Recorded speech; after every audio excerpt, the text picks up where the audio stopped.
दोस्तों, कुछ दिनों पहले मैंने ईश्वर के होने के 7 प्रमाण नाम से एक वीडियो अपलोड किया।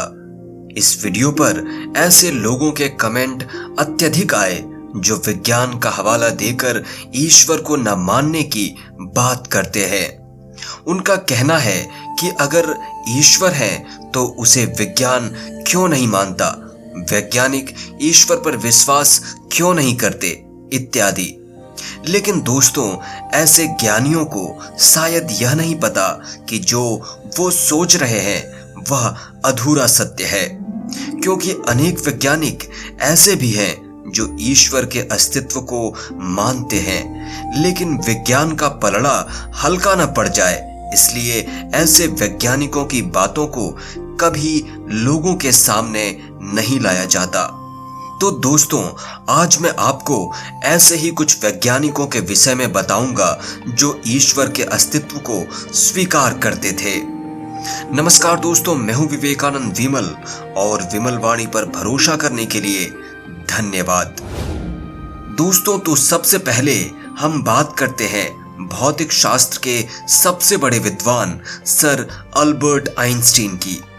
आइंस्टीन का एक बहुत प्रसिद्ध कथन है, धर्म के बिना विज्ञान लंगड़ा है और विज्ञान के बिना धर्म अंधा है। Science without religion is lame, religion without science is blind. दोस्तों, अगर हम आइंस्टीन के सिर्फ इसी कथन को देखें तो हम पाएंगे कि आइंस्टीन ईश्वर में विश्वास करते थे। ऐसा ही एक और कथन है जो आइंस्टीन के ईश्वर में आस्था को साबित करता है। वो कहते हैं, ब्रह्मांड में इस प्रकार के सामंजस्य को देखते हुए जिसे मैं अपनी सीमित दिमाग से पहचान पा रहा हूं, अभी भी ऐसे लोग हैं जो कहते हैं कि कोई भगवान नहीं है। लेकिन जो बात मुझे गुस्सा दिलाती है वो ये कि वो अपनी बातों को साबित करने के लिए मेरा उदाहरण देते हैं। दोस्तों, यह कथन उनकी आस्तिकता पर सवाल खड़े करने वालों के लिए एक तमाचा है।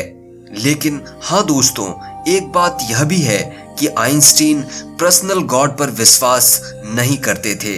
पर्सनल गॉड यानी जो इंसान की तरह ही राग, द्वेष, गुस्सा आदि का व्यवहार करते हो। उनका कहना था कि अगर ईश्वर भी इंसानों की तरह भावनाओं के वशीभूत होकर प्रेम या घृणा कर सकता है तो वह ईश्वर कैसे हो सकता है।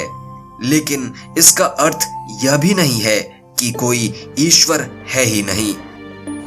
दोस्तों, ऐसे ही एक बड़े वैज्ञानिक हुए मैक्सवेल, जिन्होंने गणित और भौतिक विज्ञान में बहुत सारे सिद्धांत स्थापित किए।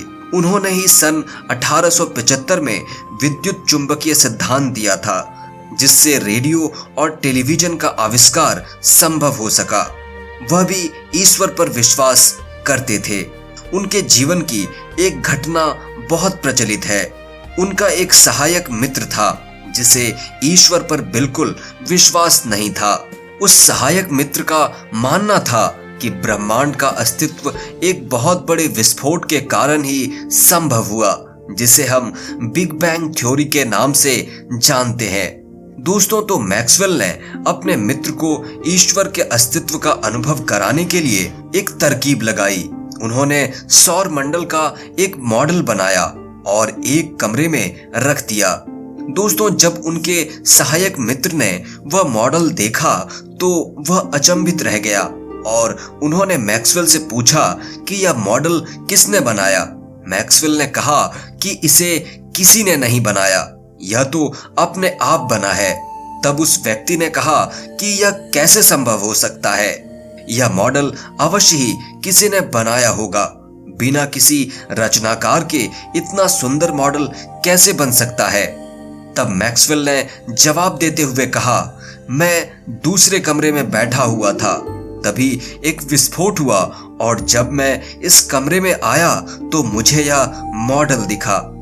तब उनके सहयोगी ने हंसते हुए कहा कि तुम मजाक कर रहे हो, भला विस्फोट से इतना खूबसूरत मॉडल कैसे बन सकता है। तब मैक्सवेल ने जवाब देते हुए कहा कि जब यह छोटा सा मॉडल विस्फोट से नहीं बन सकता तो यह इतनी बड़ी और इतनी सुंदर सृष्टि विस्फोट से कैसे बन सकती है।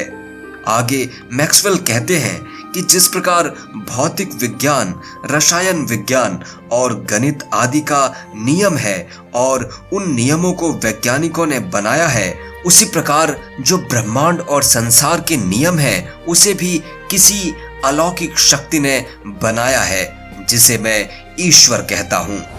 दोस्तों, इनके अलावा कई अन्य ऐसे वैज्ञानिक थे जो ईश्वर में विश्वास करते थे। इसी कड़ी में नाम आता है नील्स बोर का। अणु फंक्शनैलिटी के सचेत रूप का अस्तित्व साबित करने वाले यह वैज्ञानिक ईश्वर के अस्तित्व को मानते थे। पॉल डेविस नाम के महान भौतिक शास्त्री ने तो ब्रह्मांड यानी यूनिवर्स के सर्जन के रूप में भगवान को स्वीकार किया है और उन्होंने द माइंड ऑफ गॉड नाम के पुस्तक को लिखकर अपनी बातों को सिद्ध भी किया है। दोस्तों, आइजैक न्यूटन के बारे में तो आप सभी जानते ही होंगे, जिन्होंने इस विश्व को गुरुत्वाकर्षण के नियम का सिद्धांत दिया। लेकिन बहुत कम लोग जानते हैं कि न्यूटन एक अत्यंत धार्मिक प्रवृत्ति के इंसान थे और उनका मानना था कि अंकों के जरिए इंसान ईश्वर के इस संसार या इसके डिजाइन को समझ सकता है। दोस्तों, इसके अलावा वैज्ञानिक कार्ल सैगन ने अपनी पुस्तक में the cosmic dance of Shiva का जिक्र किया है, जिसे हम नटराज नृत्य के नाम से जानते हैं। इसके माध्यम से उन्होंने विज्ञान और अध्यात्म को एक धुरी पर लाने की कोशिश की है। वो कहते हैं, विज्ञान न केवल अध्यात्म के अनुकूल है, बल्कि यह आध्यात्मिकता का एक गहरा स्रोत भी है। जब हम प्रकाश वर्ष की विशालता और युगों के बीतने में अपने स्थान को पहचानते हैं, जब हम जीवन की पेचीदगियों, सुंदरता और सूक्ष्मता को समझ लेते हैं, तो उस आनंद और विनम्रता की भावना निश्चित रूप से आध्यात्मिकता से परिपूर्ण होती है। कहने का मतलब है दोस्तों कि अगर विज्ञान भी इस ब्रह्मांड के रहस्यों को गहराई से समझेगा, तो वह भी अंततः ईश्वर और आध्यात्मिकता को ही सत्य के रूप में पाएगा। दोस्तों, इसके अलावा प्रसिद्ध बायोलॉजिस्ट चार्ल्स डार्विन भी ईश्वर में विश्वास करते थे। उनका विश्वास मूल रूप से अब्राहमिक गॉड के सिद्धांत में था। उन्होंने 1879 में कहा था, मैं कभी भी एक नास्तिक नहीं रहा हूं कि मैं ईश्वर के अस्तित्व को नकार दूं। दोस्तों, इस कड़ी में ऐसे अनेकों और भी वैज्ञानिक हैं जो ईश्वर के अस्तित्व को किसी न किसी रूप में स्वीकार करते हैं।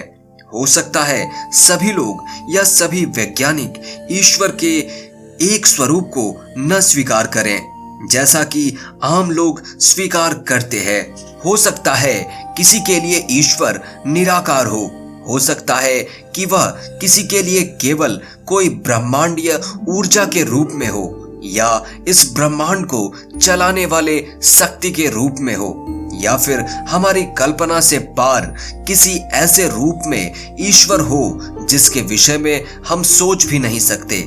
लेकिन इतना तो तय है कि कोई तो शक्ति है जो इस संसार को इतने सुचारू रूप से चला रही है, जिसे हमारे प्राचीन ऋषि मुनियों ने जप तप के जरिए अनुभव किया है और जिसके प्रमाण पौराणिक ग्रंथों और शास्त्रों में उपलब्ध हैं। इसलिए दोस्तों, केवल हवा में उड़ाई गई बातों पर विश्वास न करें कि वैज्ञानिक ईश्वर के अस्तित्व को स्वीकार नहीं करते। कोई भी व्यक्ति अगर अपने अहम को किनारे रखकर अपने अस्तित्व को परखेगा, तो वह अवश्य ही ईश्वर को इस सृष्टि के कण कण में व्याप्त पाएगा और वह यह भी समझेगा कि वह असल में ईश्वर का ही एक अंश मात्र है। उम्मीद है दोस्तों आपको यह वीडियो अच्छी लगी होगी। वीडियो को लाइक करें, शेयर करें और चैनल पर नए हैं तो सब्सक्राइब करके बेल आइकॉन प्रेस कर लें। बहुत बहुत धन्यवाद।